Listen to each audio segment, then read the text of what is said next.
Assalamualaikum warahmatullahi wabarakatuh. Hamdan wa syukron lillah amma ba'd. Selamat pagi semuanya. Bagaimana kabarnya hari ini? Apakah kalian siap buat belajar bareng hari ini? Tenang, belajarnya nggak bakal ngebosenin kok. Kita bakal kupas materi ini bareng-bareng lewat animasi seru. Jadi duduk yang nyaman, fokus, dan ayo kita mulai petualangan belajar kita hari ini. Let's go! Tapi sebelum masuk ke kegiatan pembelajaran, tujuan pembelajaran ini yaitu peserta didik diharapkan mampu menjelaskan bahwa Islam melarang ghibah. Selanjutnya, peserta didik diharapkan mampu menjelaskan bahwa Islam menganjurkan tabayun. Selanjutnya, peserta didik diharapkan mampu menjelaskan tabayun pada informasi media sosial. Sebelum masuk ke pembelajaran, Ibu ada pantun nih. Jalan-jalan dengan Pak Hansip, makan soto bersama temannya. Janganlah kamu suka bergosip, akan banyak musuh akibatnya. Menghindari ghibah dan melaksanakan tabayun. Mungkin kita sudah tidak asing lagi dengan kata ghibah ataupun tabayun. Apakah kamu tahu apa itu ghibah? Apa itu tabayun? Jadi ghibah berarti menggunjing atau membicarakan kejelekan dan kekurangan orang lain. Nah, ghibah ini terdapat pembicaraan mengenai kejelekan atau aib orang lain. Nah, apabila dia tahu, pastinya dia tidak menyukainya. Kira-kira kalau kamu punya aib lalu diumbar oleh orang lain, kira-kira kamu menyukainya juga atau tidak? Tentu semua orang tidak menyukai aibnya diumbar-umbar kan? Nah, jadi Islam melarang umatnya untuk berghibah. Ghibah ini diibaratkan memakan daging saudaranya sendiri yang telah mati. Hal ini ditegaskan dalam Quran Surat Al-Hujurat ayat 12. Yang artinya, hai orang-orang yang beriman, jauhilah kebanyakan purbasangka, kecurigaan, karena sebagian dari purbasangka itu dosa. Dan janganlah mencari-cari keburukan orang, dan janganlah menggunjingkan satu sama lain. Adakah seorang di antara kamu yang suka memakan daging saudaranya yang sudah mati? Maka tentulah kamu merasa jijik kepadanya, dan bertakwalah kepada Allah. Sesungguhnya Allah Maha Penerima Taubat lagi Maha Penyayang. Quran Surat Al-Hujurat ayat 12. Berdasarkan ayat tersebut, orang yang beriman didorong untuk menjauhi prasangka buruk, apalagi tidak disertai dengan bukti. Sebagian prasangka yang tidak disertai dengan bukti adalah perbuatan dosa. Jadi umat Islam jangan pula mencari-cari kesalahan untuk mencemoohnya. Nah, ayat tersebut juga menjelaskan bahwasannya ghibah ini merupakan perbuatan keji. Orang yang ghibah ini disamakan dengan orang yang makan daging bangkai saudara sesama muslim. Pastinya jijik kan atau tidak senang memakan daging tersebut, apalagi yang sudah menjadi mayat. Jadi apakah kamu sekarang masih mau berghibah? Nah, kalian pernah dengar kan ungkapan lidah tak bertulang? Nah, ungkapan ini mengisyaratkan bahwa lidah yang lunak ternyata dapat menyakiti hati. Bahkan ia akan memberikan bekas yang mendalam. Pembicaraan yang menyakiti hati terkadang tidak disadari. Tanpa sadar, kita harus memahami pula bahwa lidah dapat menyebabkan seseorang masuk surga, bahkan neraka. Karena setiap kata yang diucapkan akan dicatat oleh malaikat. Mulai sekarang kita harus sebisa mungkin menjaga lisan kita, karena ghibah itu benar-benar perbuatan dosa, sangat menjijikan. Bagaimana kamu bisa membayangkan memakan daging saudara muslim yang sudah menjadi mayat?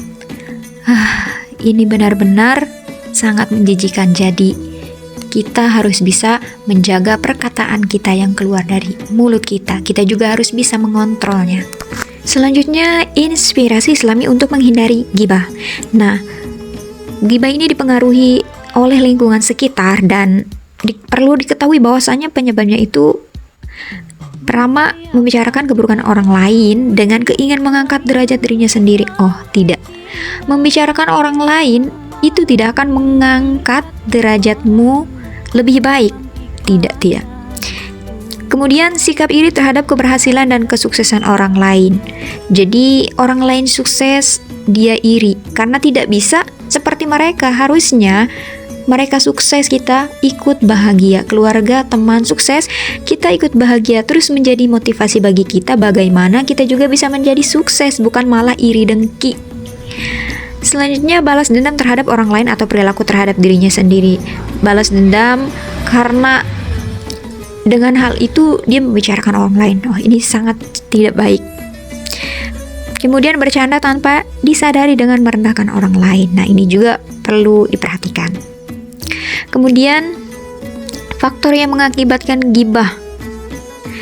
Nah, cara untuk menghindarinya itu kita berkumpul dengan orang-orang soleh, kemudian menyadari bahwa Allah Subhanahu wa Ta'ala itu membenci seseorang yang menggunjing saudaranya atau berghibah.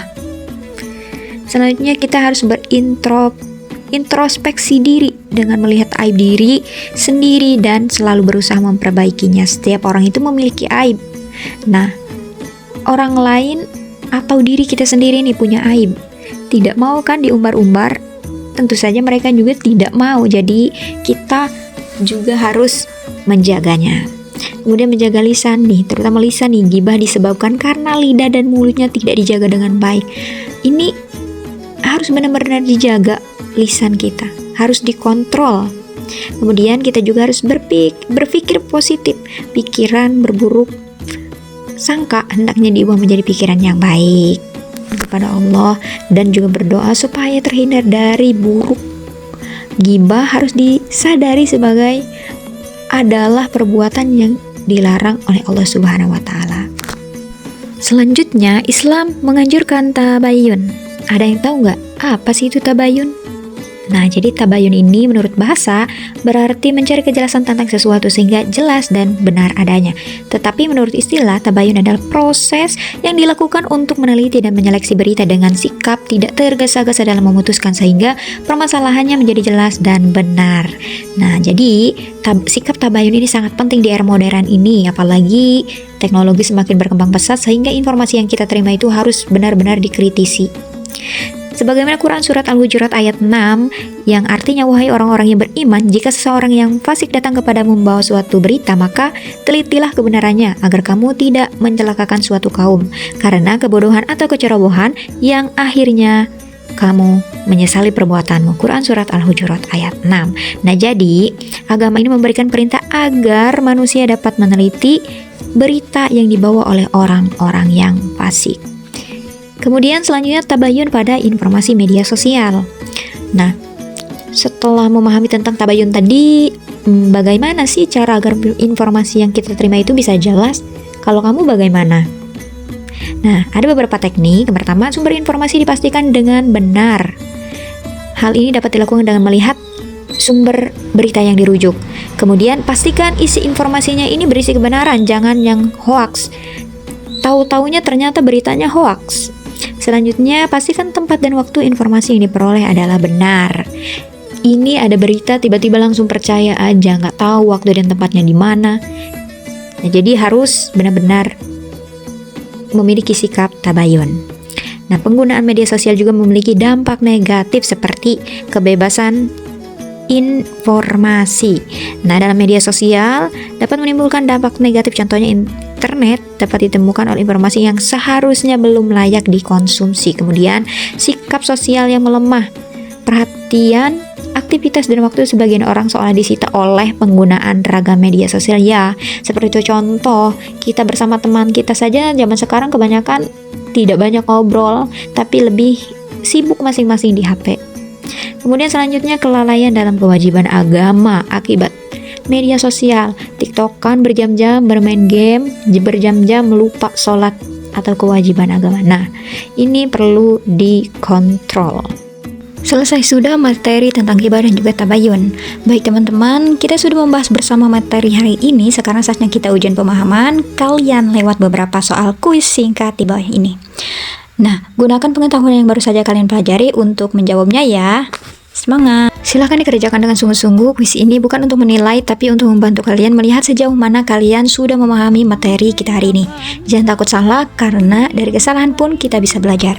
Baik, terima kasih sudah aktif dan semangat pada pembelajaran kali ini, dan semoga apa yang telah kita pelajari dapat bermanfaat dan diterapkan dalam kehidupan sehari-hari. Alhamdulillahirrabbilalamin. Wallahul muwafiq ila aqwamit thoriq. Wassalamualaikum warahmatullahi wabarakatuh.